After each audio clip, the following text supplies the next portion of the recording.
Are you ready to embark on a journey of success? To discover your true potential in the untold stories of careers in life sciences? Welcome to PATHFINDER by the Purdue Institute of Inflammation, Immunology and Infectious Disease. With your host, Tommy Soares, discover the untold stories of industry scientists and unveil the secrets to excelling in your career.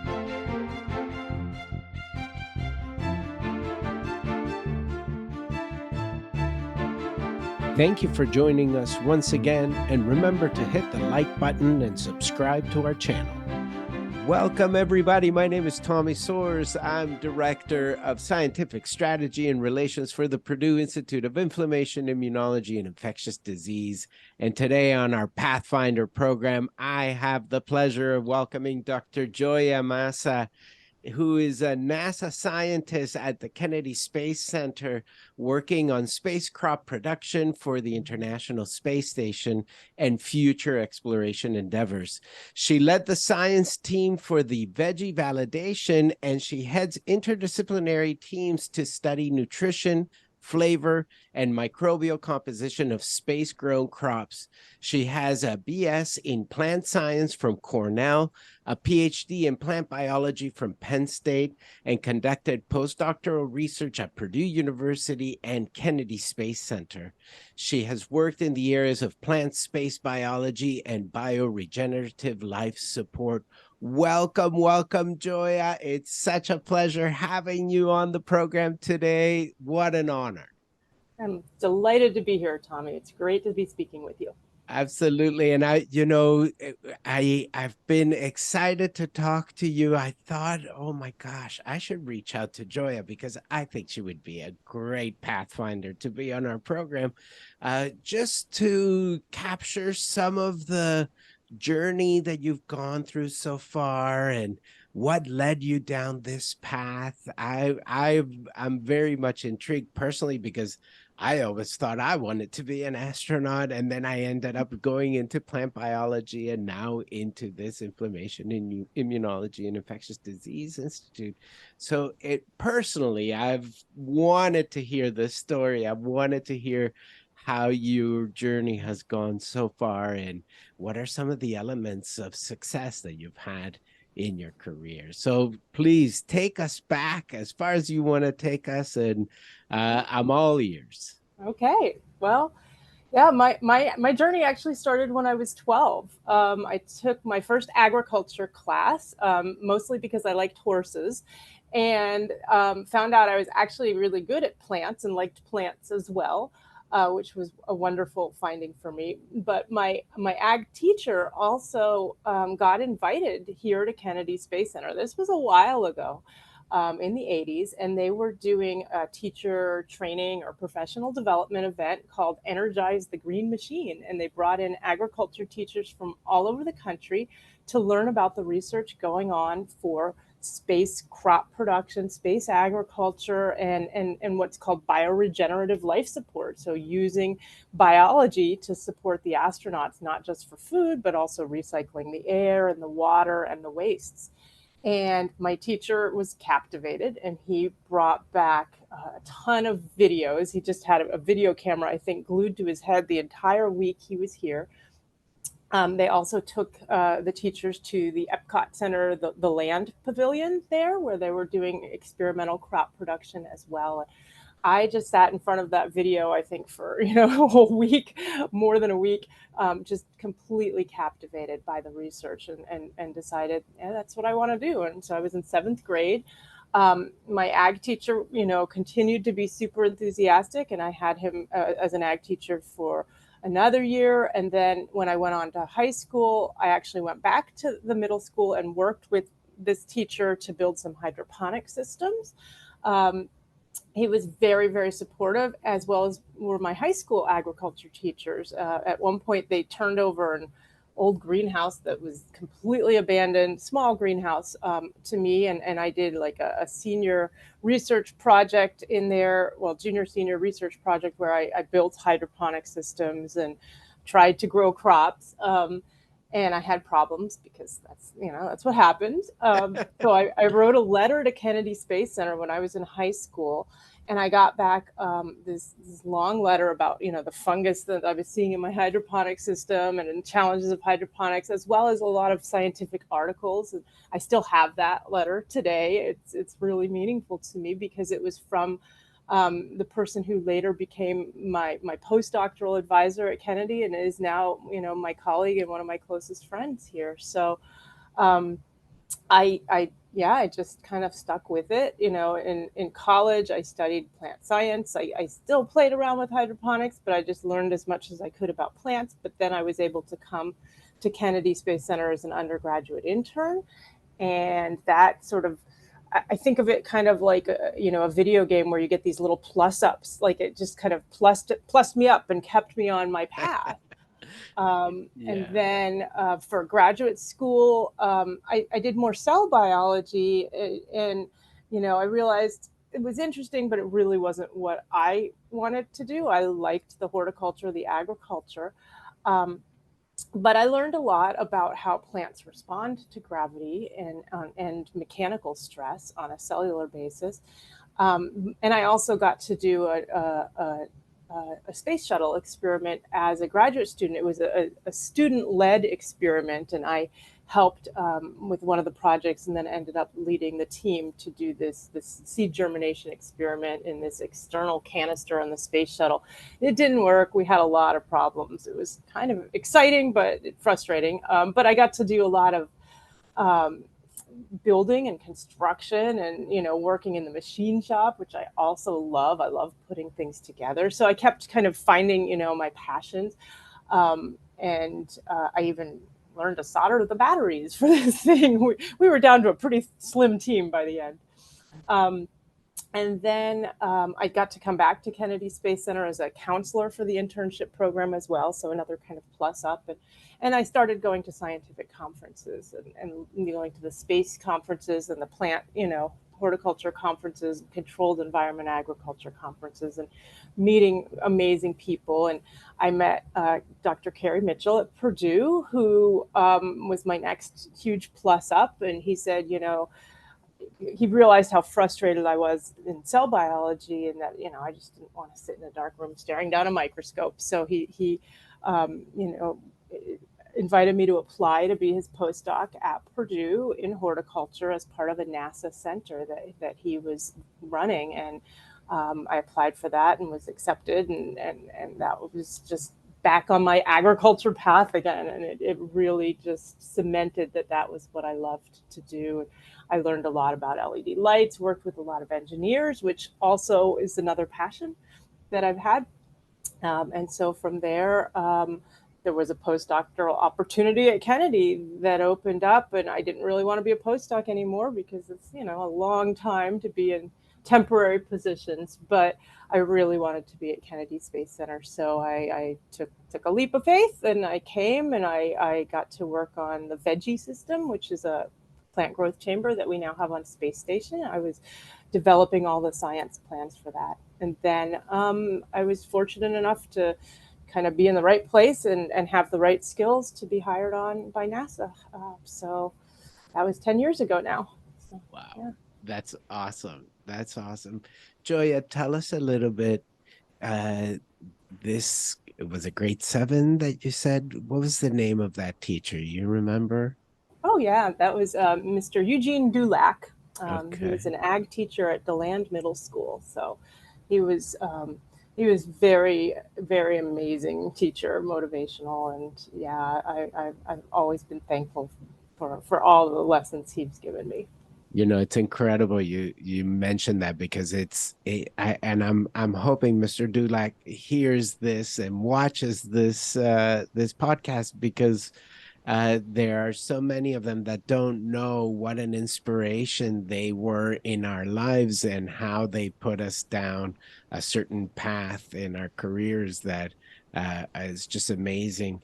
What like I can imagine you like watching all these videos that he brought back must have been like, what's going on here? What? NASA doing agriculture stuff? That must have been a little bit surprising, no, wasn't it? It was, I didn't even know that field existed. I mean, I knew I liked science and biology in general, but yeah, I had no idea that existed. And as soon as I heard about it and how complex and interdisciplinary things were like that, I think really captured my imagination. And it's only become more and more complex and interdisciplinary since I've been involved in the field. I think being able to have to think and interact with a lot of different fields is what makes it kind of a very unique area of science to be in. It's very applied, as is a lot of our work and work in agriculture and many other fields. But also, I get to work now with microgravity fluid physicists and electrical engineers designing LED lights and food scientists and microbiologists and psychologists to study behavioral health and performance. I mean, it's so Wow. much fun. That's awesome. And what a way to uh continue to explore your own ambitions, your own interests, even interacting with so many different people. But you know what's incredible to me is that Kennedy Space Center kept calling you, and it's almost like you kept paying attention to it. I wonder what was it, if you remember, other than the coolness factor that you would be doing something space related or NASA related. Were there other people that you connected with that also kept you thinking about it as a place that you wanted to be at? Or was it strictly the science that you thought, I better continue to pay attention to what's going on there and keep going? At first it was the science because I just found it so fascinating, but then I got to know the people, and it really is about people. And the wonderful thing is that the people in this field are like me. They're I feel this kinship because they are so excited by this. They want to do these really important and amazing things about sustaining life, sustainable, sustaining life, being sustainable, being mindful of all of these different aspects. So I think for me, it started as the science, but it's definitely the people that kept me going and kept me motivating and wanted to work with this group. And so early on, it sounds like, as you were describing, early on, you knew that this was the route for you. What made you decide to apply and go to Cornell? Well, what was that like? Yeah, at the time, I was fairly clueless. I had family members who'd gone to, mostly community colleges, but I did have some family members who've done, higher graduate degrees. So it wasn't like I was the only person from my family. I grew up in Central Florida, so actually not too far from where I'm at now in Kennedy Space Center.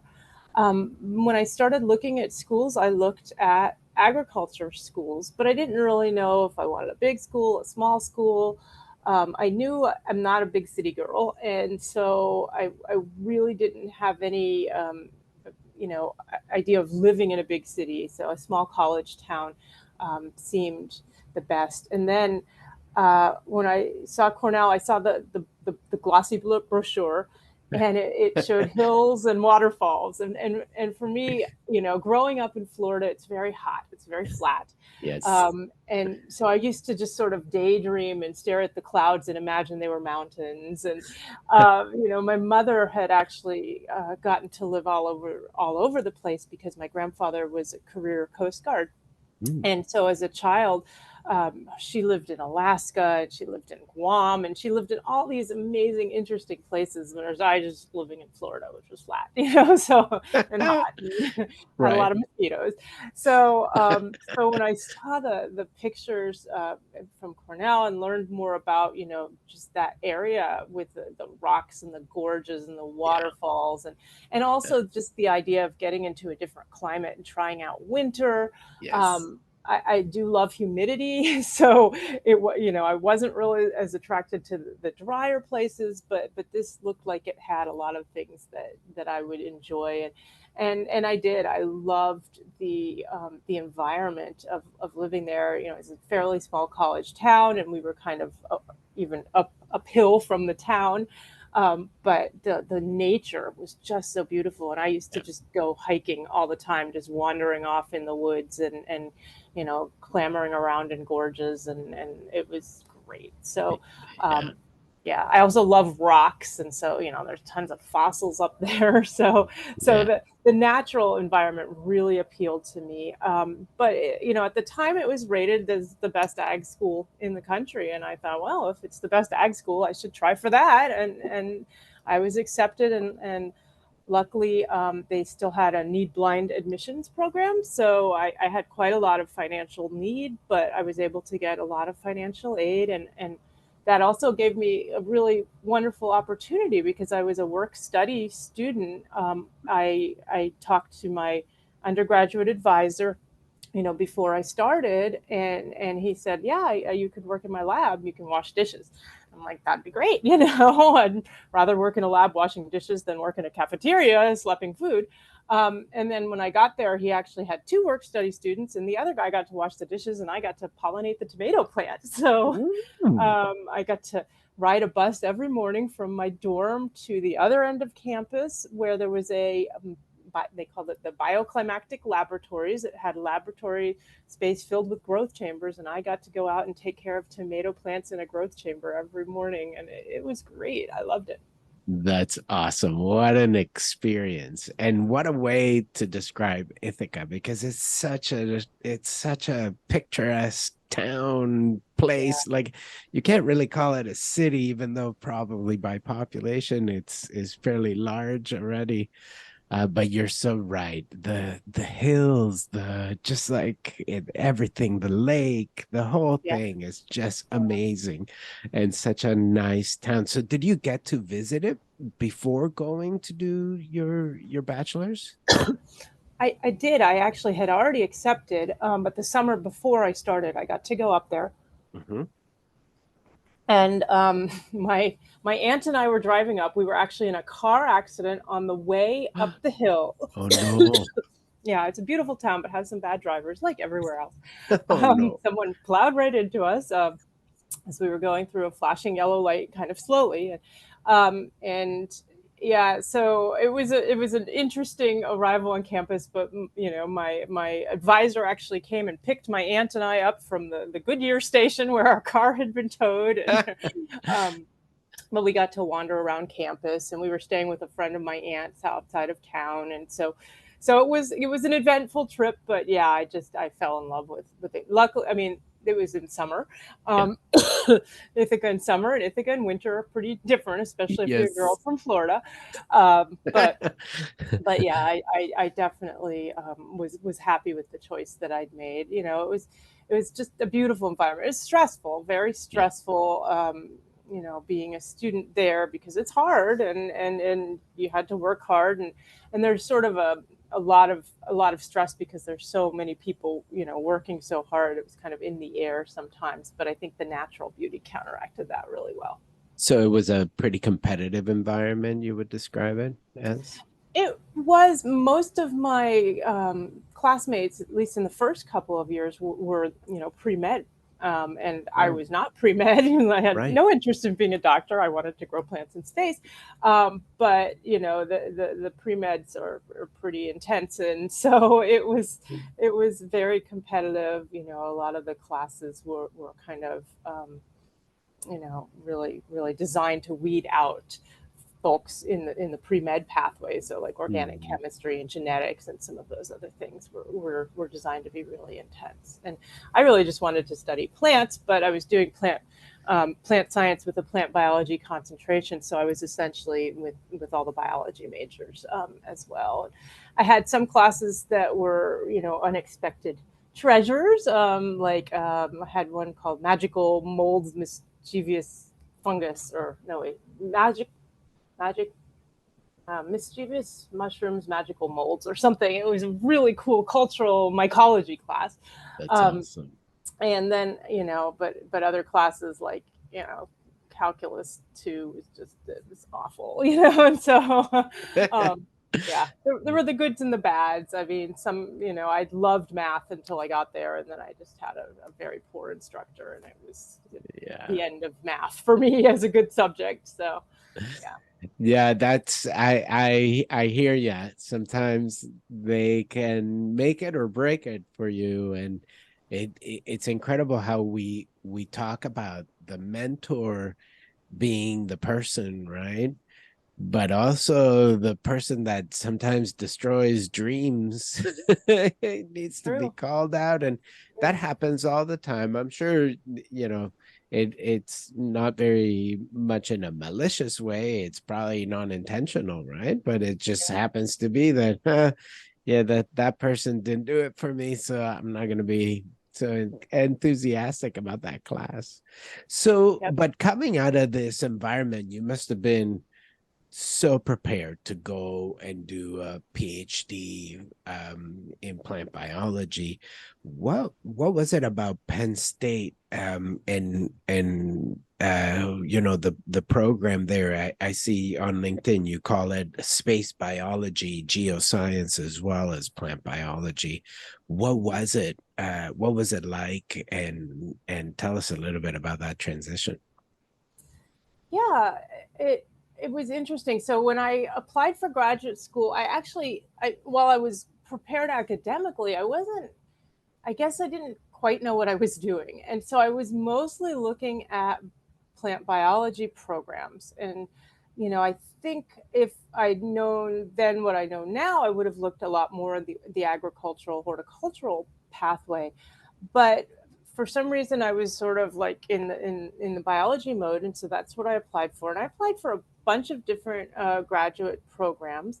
I'd also written an NSF graduate research fellowship proposal to study, plants and gravity, and that was awarded, which was wonderful because that gave me an opportunity to kind of pick where I wanted to go. Um, and I visited a lot of schools. I spent the early spring of my senior year, I guess, visiting graduate schools, which was really a great experience. I actually had applied to Purdue. I visited Purdue. I visited a number of other places. And um, Penn State, it really came down to the faculty member that whose lab I ended up working with, Simon Gilroy, who's now at University of Wisconsin. But yeah, I remember touring his lab, and he was doing some really interesting cell signaling, and very interesting, getting interested in gravity responses in plants. But also he had rubber chickens, and I'm like, oh, you have rubber chickens, and he's like, well, they're juggling chickens, and I'm like, okay, and he just had this quirky personality that just really appealed to me. I mean, super super nice person, but also just had this lightheartedness that you don't always see in scientists. Yes. So that was part of it. The other big aspect was the graduate kind of group of students and the lifestyle, and one thing, like, I really loved Purdue, but when I was visiting, I was coming straight out of undergraduate and trying to go straight into a PhD program, and at the time almost all the grad students there were married, and I was like, I don't really want to be in a place where all the students are married, and there didn't seem like there was much social life for the single students that I talked to at the time, and I'm sure it's changed now. And then, some students, like, one of the universities I visited, the graduate students who were TAing, they all complained that cheating was kind of rampant, and they had no authority to do anything about it. So they Oh, were very disconcerted. well. One of the schools I visited, the grad students all had to get second jobs because the cost of living there was so Mhm. high that they couldn't afford, and so this was in 1996. Yeah. So, things have changed, but, a lot of it comes down to where you feel like you're going to be happy, because grad school is a long investment if you're doing a PhD. For me, it was a lot longer than I planned. So it took me 7 years to get my PhD from undergraduate. And so I wanted to be in a place where I felt like I had a kind of a supportive community of fellow grad students. And so Penn State was good for the advisor and the people that I ended up working with, but also the community of grad students was really great. I made some wonderful friends there, lifelong friends. So. That is so important to recognize too, is that, we get inspired definitely by the science and what we want to pursue, but it makes such a big difference, the atmosphere that we're in, the culture in the lab, and what it's like. So maybe a good recommendation is to do the work that you did and talk to them and talk to the grad students, the other TAs, the other people that are in that environment, and see what it's like before making that decision. I'm very impressed by that kind of maturity that you had to go do that heavy lifting work. And at the end, it sounds like it was a great choice for you. It was a good balance of that. And I remember Simon Gilroy's presentations at ASPB. These things were like awesome. He's showing calcium signaling up and down the plant, and you're like, oh my God, Yeah. these are like visuals that this guy's creating. And he's such a free spirit too. So his presentations were always so exciting. You must have been in the lab at that time when I was watching some of this work that he was presenting. Uh, Yeah, I was there for a long time, and he was a wonderful storyteller. Like, he can explain things so well, and yeah, I definitely try to mimic that in my work. The really cool thing about being where I am now is as I get to work with Simon regularly, because he's one of our space biology flight investigators, and I'm awesome. the project scientist on some of his grants. So it's nice that when you get to sort of circle back with people that influenced you, and that are really good people that you want to keep in your life when you get that opportunity. Definitely, definitely. And it goes to show you shouldn't break bridges or break down bridges if not needed, because you will need those bridges later on in life. You never know when those those people in your network come back, or you have to work with them and so on. So always try to keep a good relationship with everybody. Tell us a little bit about that, because I think I took probably 7 years also to do my PhD, jumping around and this and that. But did do you regret that it took 7 years? Are you like, oh, it should have taken me less time? Was that at all a waste of time? Tell us a little bit about that, Gioia. How do you feel about that PhD and your time at Penn State? I don't regret that it took 7 years. I feel occasionally I feel a little like, oh man, I should have been able to do things faster. But I think at one point I ended up counting, and I had about 16 different PhD projects until I got, the one that I ended up with. So the first few years were definitely exploratory, and I think it's wonderful that Simon really gave me that opportunity to explore. Not all advisors are that tolerant or that patient. A lot of them kind of have an idea. When you come in, you're going to be doing this, this, and this, and I think I had an idea, but it was my idea that I kind of created, and things just didn't work out. Plants do whatever the heck they want, which is not always what we want them to do. Techniques don't work. Tools that you design don't It's necessarily give you the results you need, and so there was a lot of the fidgeting, and then I had the sort of 3 a.m. wake up in the middle of the night and go, well, this doesn't make sense, but if it would make sense if it was something like this. And so I was, studying plant root responses to gravity, and then I woke up, or was not asleep yet, and had the idea, like, well, when do plant roots actually have to respond to gravity? Because most people study plant roots and their response to gravity by turning a plant on its side and watching the roots grow down. Right. And I'm like, when would this ever happen in nature? Why would evolution have developed this response? And so I realized, the main time that plant roots will have to reorient is when they hit something like a hard pan soil layer or a rock. And then, so from there, I designed testing of putting barriers in front of plants and looking at this, this gravity reorientation is pretty much always happening when you have some sort of mechanical stimulus and mechanical stress involved as well. Like you're touching something, or maybe, the plant has been knocked over by wind and the roots got tugged out, but there's always some sort of mechanical issue. Maybe an animal's burrowing through the soil and pushing that root out of the way and has to reorient. So, I was thinking, it doesn't really make sense to have this gravity response in the absence of the mechanical stress. And so we developed, an assay, and I basically spent my PhD, kind of watching the grass grow. I was taking movies of plant roots and what happens when they hit an obstacle, and then analyzing the kinetics of that response, and then, tweaking that response with different perturbations. So, once I landed on that, it was pretty cool to try to really dissect this response. And Simon and his lab, kept working on that after I left too, which was exciting. So exciting. I remember seeing some of those videos at maybe in Mexico, ASPB Merida back in the day or something like that. Mm-hmm. So neat. And to be able to delve into the biology of that and understand, gene regulation according to the stress and what they perceive, the mechanical sensation type of thing, and gravitropism. It's so interesting to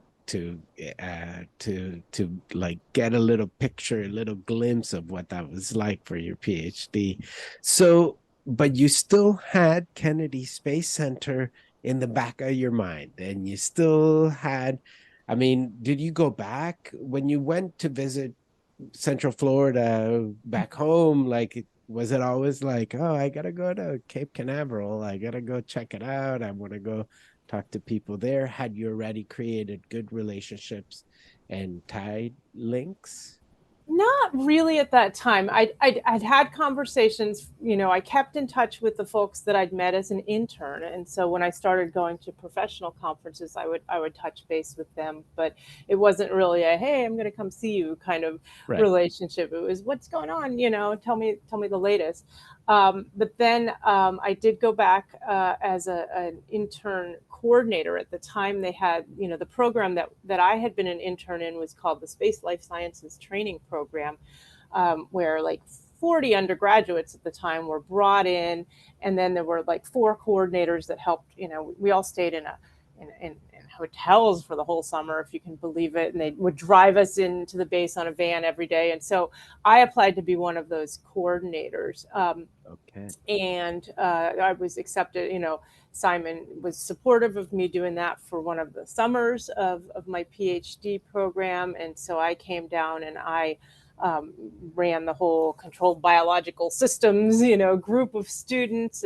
And so that really helped me get back to KSC and be more on the other side of the fishbowl a little bit. I was still there for a special program, but I got to interact with the scientists, in a different way than when I was just a student intern, and just to see kind of behind the scenes. And I, made some really great connections with folks who continued to mentor me, long after this program. So one of those, Shannon Skin, was the person, the NASA contact who was helping to run this program. And, so she was essentially my boss while I was coordinator, and then she, took a really great interest in me and kept up with me many times over the years. And when I had an opportunity to come to NASA as a postdoc, she was, the first one there to kind of welcome me in, and then a huge advocate for NASA to hire me on as a civil servant. So when you get those folks behind you, it's just amazing. It can really, really open doors and just raise, opportunities to you that you may never have even known about. So that was great. She was actually ready to retire, and so she sort of invested a lot of her capital in urging my future boss that I would be a good person to hire. So I was very fortunate to have her mentorship and support. That's awesome. That is so cool. And again, it shows you that connections that you make early on are so important.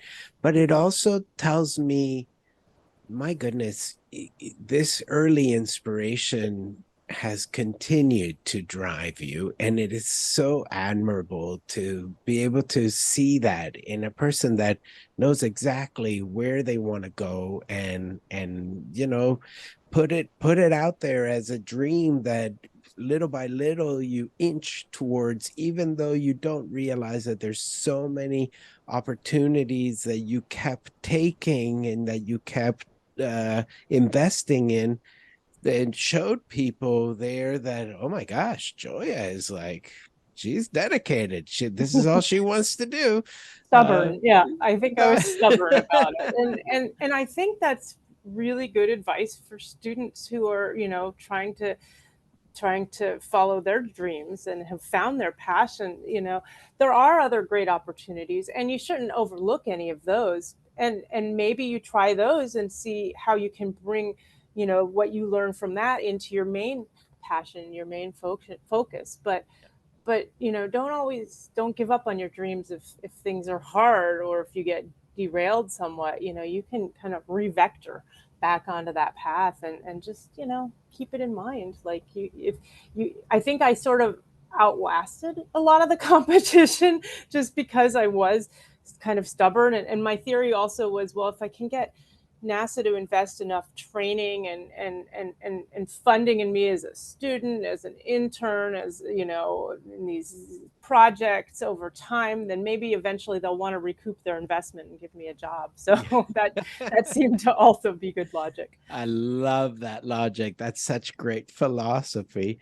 But so okay, so you had these interactions when you were with Simon, but then you kind of saw that Purdue was a good place to do a postdoc because of Dr. Mitchell's work. Was that what inspired you to come? Yeah, Carrie was so supportive, and so we would meet at conferences, and he would ask, how I was doing. And near the end of the PhD, I think we all get kind of beaten down. We're ready to be done. Yes. I was tired. I was tired of cell biology. I was kind of ready to give up science at that point. I'm like, I could go to become a plumber.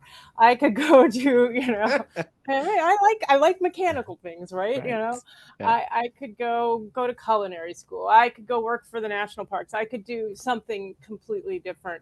And he was like, I think you shouldn't give up science, and he basically talked me out of it.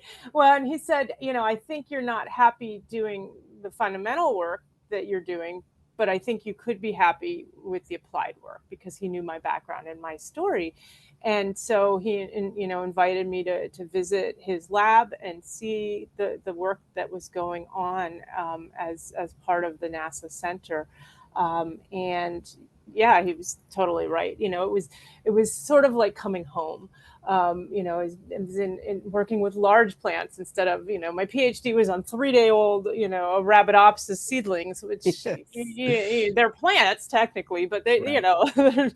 Right. it's hard to explain to your mom what you do when you're doing cell biology, or why it's important. Whereas when you're growing crops to Yeah. feed people get that. And I think for me, having larger crop plants and being even in the environment that you're working in. I think that's really important. I tell students, try out different opportunities, different labs while you're an undergraduate, or do rotations as a graduate student to see what environment makes you happy. Because some people want to be in the jungles of, Brazil, and other people want to be in a dark room staring down a microscope or watching bands run on a gel. And some people want to be out in the field or in the greenhouse.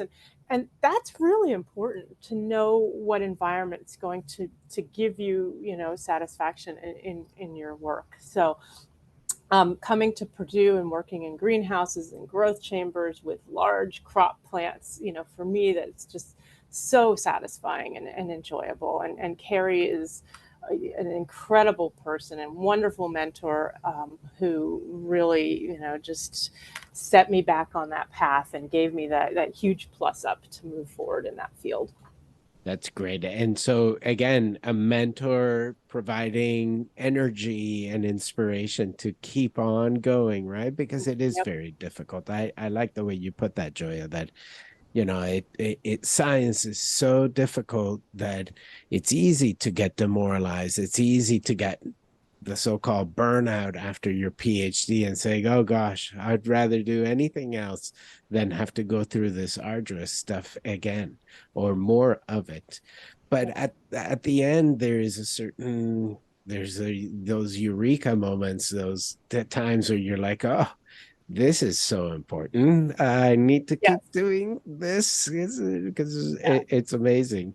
And so, okay, so you're doing, I know a little bit about the work that you were doing with Carrie, and I know you were also publishing some of this stuff at the time, but is that what gave you the recognition to call on the Kennedy Space Center once again and say, hi, me once again, I'm doing this work, what do you got for me?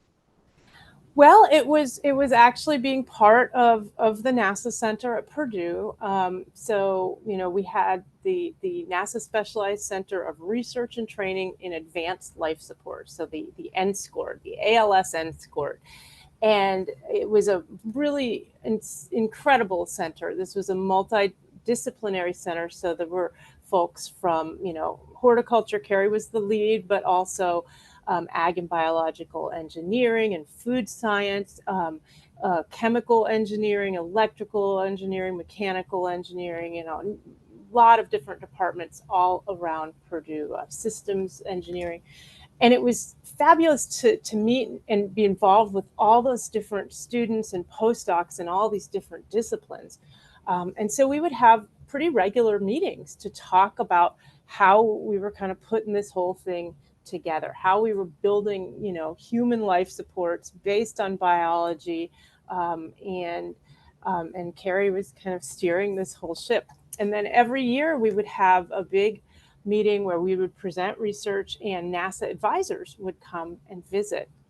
And so Dr. Ray Wheeler, who's the one who wrote me that letter back in the 1980s, and Wow. we had met as when I was an intern. I knocked on his door, timidly introduced myself, and then we met at conferences and kept talking. But he was one of the main advisors for this NASA center, and so he would come to these annual meetings, and we would just get to talking. And so I believe it was at one of these annual meetings or at another conference where he said, we have a postdoctoral opportunity opening up to study the veggie hardware, which had just been developed by a company called Orbitech, under contract with NASA. And the NASA Center had kind of wrapped up. We had some budget challenges with NASA, but Carrie still had some NASA grants, and he was able to keep me on. This was when the economy kind of tanked in 2008, 2009 period. There were a lot of jobs. I'd been applying for kind of academic jobs and even industry jobs, and I had an offer in Hawaii. It was a little dodgy. Things got pulled away. I ended up declining that offer because it was kind of uncertain.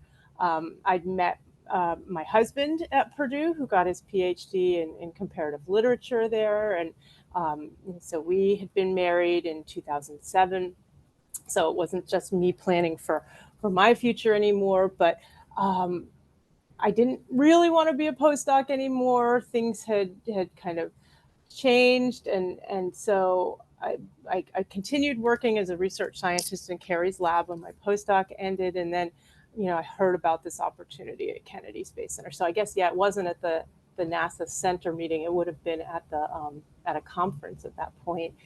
And I'm like, well, the job market was just kind of awful, if you remember. Yes. And I mean, there were positions that I interviewed with, and then I'd get a call that said, well, the person who was going to retire has decided not to retire because his retirement account was wiped out by the economic collapse. So we had to pull this position, and that was at universities, or other things that I'd apply for, and they'd just pull them. So it was really strange. And so I didn't want to be a postdoc, but I really wanted to come to Kennedy. So I wrote a proposal for this postdoctoral position. It requires like a full research proposal, and I was accepted. And so my husband and I just kind of took a leap of faith. He'd had some academic job interviews and job offers, but there weren't places that we could both get jobs. And so he came with me, and we came to Florida, and he taught at the local community college for